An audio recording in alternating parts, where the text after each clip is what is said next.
of today.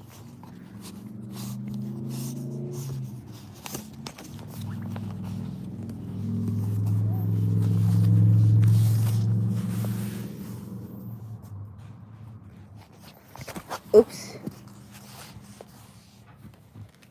Here we go.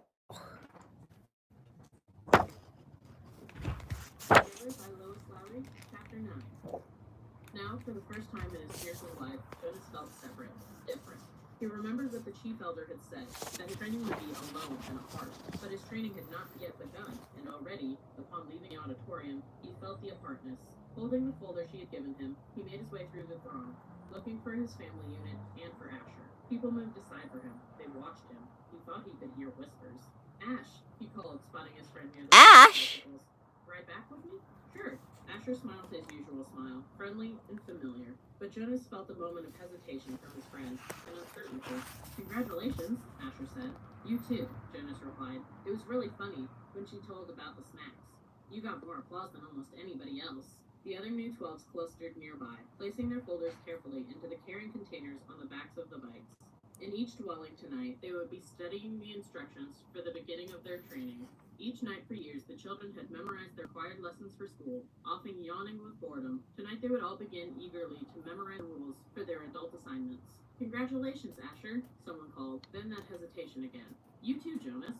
Asher and Jonas responded with congratulations to their group mates. Jonas saw his parents watching him from the place where their own bicycles were waiting. Lily had already been strapped into her seat. He waved. They waved back, smiling, but he noticed that Lily was watching him solemnly, her thumb in her mouth. He rode directly to his dwelling, exchanging Oops. jokes and unimportant remarks with Asher. See you in the morning. That was the wrong page. Asher Sorry. called, dismounting by his door as Asher continued on. Right, see you, Asher called back. Once again, there was just a moment when things weren't quite the same, weren't quite as they had been through the long friendship. Perhaps he had imagined it. Things couldn't change with Asher. The evening meal was quieter than usual. Lily chattered about her plans for volunteer work. She would begin, she said, at the nurturing center, since she was already an expert at feeding Gabriel. I know, she added quickly when her father gave her a warning. Ignore that, I guys. won't mention his name. I know I'm not supposed to know his name. I can't wait for tomorrow to come, she said happily. Jonas sighed uneasily. I can, he muttered. You've been greatly honored, his mother said. Your father and I are very proud. It's the most important job in the community, father said. But just the other night you said that the job of making assignments was the most important. Mother nodded. This is different. It's not a job, really. I never thought, never expected. She paused. There's only one receiver. But the chief elder said that they had made a selection before and that it failed. What was she talking about? Both of his parents hesitated. Finally, his father described the previous selection. It was very much as it was today, Jonas. The same suspense, as 111 had been passed over when the assignments were given. Then the announcement, when they singled out the woman. Jonas interrupted. What was his name? His mother replied. Her, not his. It was a female. But we are never to speak the name, or to use it again for a new child. Jonas was shocked. A name designated not to be spoken indicated the highest degree of disgrace. What happened to her? He asked nervously. But his parents looked blank. We don't know, his father said uncomfortably. We never saw her again. A silence fell over the room. They looked at each other. Finally, his mother, rising from the table, said, You've been greatly honored, Jonas. Greatly honored. Alone in his sleeping room, prepared for bed, Jonas opened his folder at last. Some of the other 12s, he had noticed, had been given folders thick with printed pages. He imagined Benjamin, the scientific... Look, this is now where things start getting, interesting. He pictured Fiona smiling her gentle smile and Look at this. over the list of duties and methods that she would be required to learn in the days to come. But his own folder was startlingly close to empty. Inside there was only a single printed sheet. He read it twice. Jonas, receiver of memory. Number 1. Go immediately at the end of school hours each day to the annex entrance behind the house of the old. I think I'll copy and replicate this. Go immediately to your dwelling at the conclusion of training hours each day. Number 3. From this moment, you are exempt from any rules governing rudeness. You may ask any question of any citizen, and you will receive answers. Number 4. Do not discuss your training with any other member of the community, including parents and elders. Number 5. From this moment, you are prohibited from dream telling. Number 6. Except for illness or injury unrelated to your training, do not apply for any medication. Number 7. You are not permitted to apply for release. Number 8.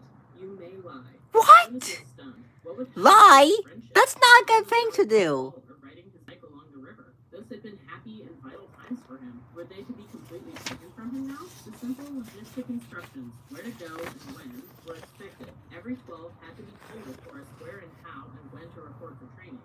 But he was a little dismayed that his schedule left no time, apparently, for recreation. The exemption from rudeness startled him. Reading it again, however, he realized it didn't compel him to be rude, it simply allowed him the option. He was quite certain he would never take advantage of it. He was so completely, so thoroughly accustomed to courtesy within the community that the thought of asking another citizen an intimate question, of calling someone's attention to an area of awkwardness, was unnerving. The prohibition of dream-telling, he thought, would not be a real problem. He dreamed so rarely that the dream-telling did not come easily to him anyway, and he was glad to be excused from it. He wondered briefly, though, how to deal with it at the morning meal. What if he did dream? Could he simply tell his family unit, as he did so often anyway, that he hadn't? That would be a lie. Still, the final rule said, well, he wasn't quite ready to think about the final rule on the page. The restriction of medication unnerved him.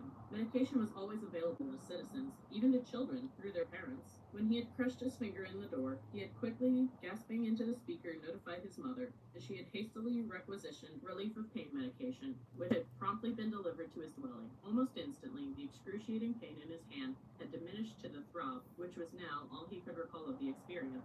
Rereading rule number 6, he realized that a crushed finger fell into the category of unrelated to training.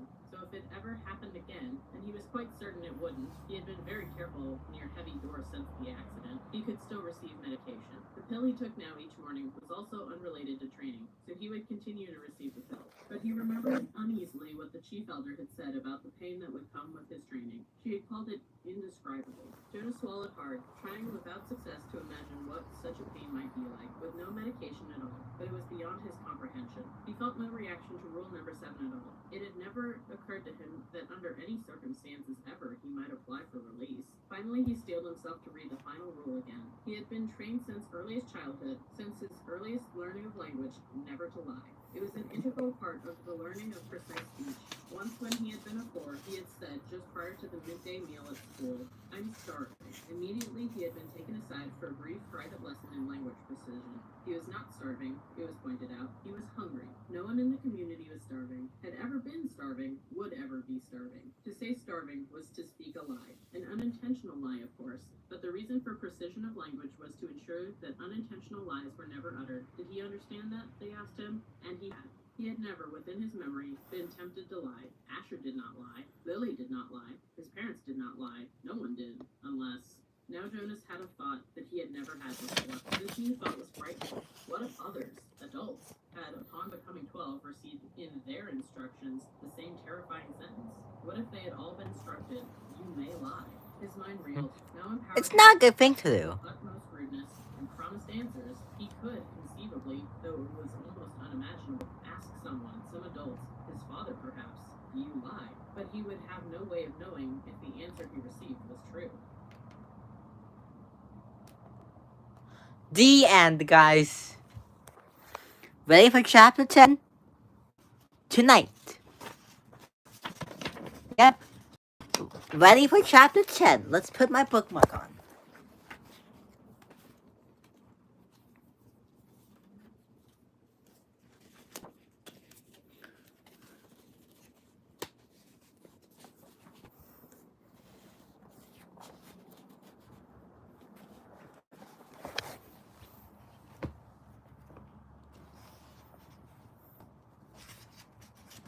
Okay, I got it. Alright. See you guys tonight for chapter 10.